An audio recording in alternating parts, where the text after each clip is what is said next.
Hello, I'm glad to be back with you again.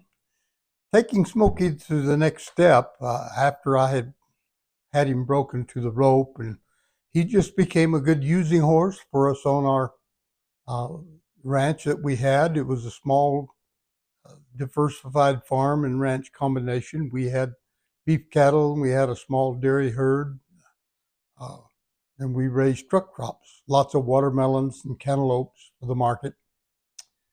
Anyway, time went along for a year or so, and it was time for me to go to college. I had enrolled at Oklahoma State University, and I left for college in the fall and had gotten Smokey to where Dad could ride him so that Dad could enjoy him and use him while I was gone. Well, it was almost Thanksgiving. Well, it was Thanksgiving vacation the first time I came home from school. And when I got there, Dad was riding Smokey out in the driveway. And so I said to Dad, I said, I'd like to get on him. I haven't been on a good horse since I left. And Dad said, he's not going to let you on since he'll buck with you. And I said, oh, no, he won't buck with me. He knows me well enough now. And so Dad stepped out of the saddle and I went over and played with Smokey a bit. And I could tell he was a little anxious, but anyway, when I went in the saddle, sure enough, he bucked with me. And so he had become Dad's horse. Now we got him to where I could ride him when I was home. As soon as I got in the saddle and both stirrups under my feet, he would quit bucking, and so I used him that way, and we went along for quite a while, just using him to ranch and to ride, and he was such a pleasure to ride, such a good-looking horse, and could go and do anything. So I never did rope on him with competition in mind because I was left-handed.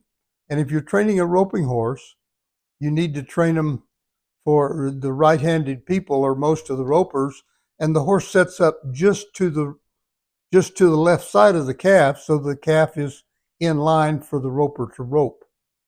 And being left-handed, I wanted him on the other side, and so no one else could use him if I made him into a roping horse. And I didn't have enough money to go down the road, and I didn't really want to sell him. Dad had liked him so well that we kept him there at the farm using him. So as time went on and we got to I got to college and would ride him when I was coming home. I was paying my way through college, riding bareback broncs and bulls, the prize money off of those, and hauling hay. Have a story about hauling hay. Uh, I was a junior in college, and I came home for the summer and had hauled hay. And before I went back that fall, I went to the five biggest hay growers in the valley down there around Newcastle, and I made a deal with them that if they got their hay cut down and in the bale, if they would use me to haul it, I would guarantee it in the barn with no rain on it. Oklahoma sometimes in the summer will have thunderstorms come through. And so I did that. I made that deal with the five biggest hay growers. But because I made the guarantee, I got an extra penny a bale. And that was pretty good. And the only stipulation is they had to call me the night before they started cutting hay so that I could plan. Well, all during the summer, everything went well because all the other hay crews, if they called me, if I had more hay than my partner and I could haul, Joe Lewis was my partner in this, uh, we would hire other kids to haul. The going rate was 8 cents a bale. I was charging 9 because I gave the guarantee, and so the other uh, hay crews in the valley had to work for me, and I got a penny a bale off of what they hauled. Well, it came down to August, and they all five producers called me the same night. No big deal. The August cutting in Oklahoma was a light cutting. It wasn't heavy at all. And so I told Joe, I said, we'll just haul it.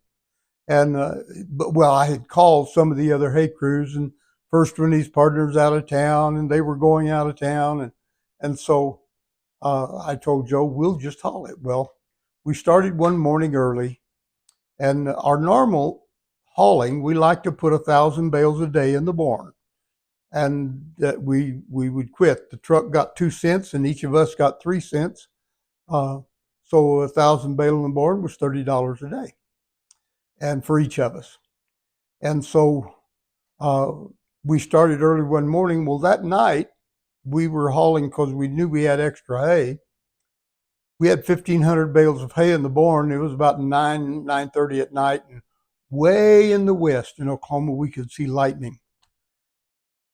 And I told Joe, I said, let's haul another load and watch that cloud, because he was in the deal with me. If it got rained on, we were going to have to haul it for free. Well, the cloud just kept rolling toward us. And so we commenced to haul hard. We hauled all night long. And when we would finish a hay field for one of the people, they usually had a truck, and we'd take that last truck and just load it to the gills and park it in the barn and run to the next field. Well, we hauled all night. Came morning, the cloud was just up there, and occasionally there'd be a drop of rain come, but it wasn't raining. And so we hauled all day. Mother brought us some sandwiches mid-morning that we ate while we were driving back and forth to the barn. We hauled all day, and then we hauled most of the night again. And that cloud never did rain on us. It just sat up there. But we hauled 5,700 bales of hay without ever stopping. And to finish that story, is kind of a fun event. We went to the local cafe, and Charlie was the cook that we knew. And I walked in the barn and I just yelled, Charlie, I want the biggest steak you've got. And Joe said, I want the second biggest steak. And so they brought out these two big sirloins, and I don't know what they weighed, but they were large. We sat down and ate them. And when I finished, I kind of leaned back in the booth and I says, that was so good. I said, I could almost eat another one. And one of the 5 men that we were hauling for was sitting in the next booth. And he says, if you can eat another one, I'll buy both of them. So we just yelled back to Charlie, bring us the next biggest steak you've got. And we had 2 big sirloin steaks. The Charlie Cavett paid for both of them, or all 4 of them, Joe's and mine. And then we went home and we slept for 23 hours. It was a hard time then to get up and go back and do things, but it was an interesting time. We had fun, and we had done something that no one else had ever done before, and I liked that. So if you like these stories, I'd like to have you share them with other people, and any new ones, if you'd like to subscribe. I'm trying to turn these out about 6 a week, and maybe 1 or 2 more of history, and we've got some really interesting history coming up. Have a wonderful day.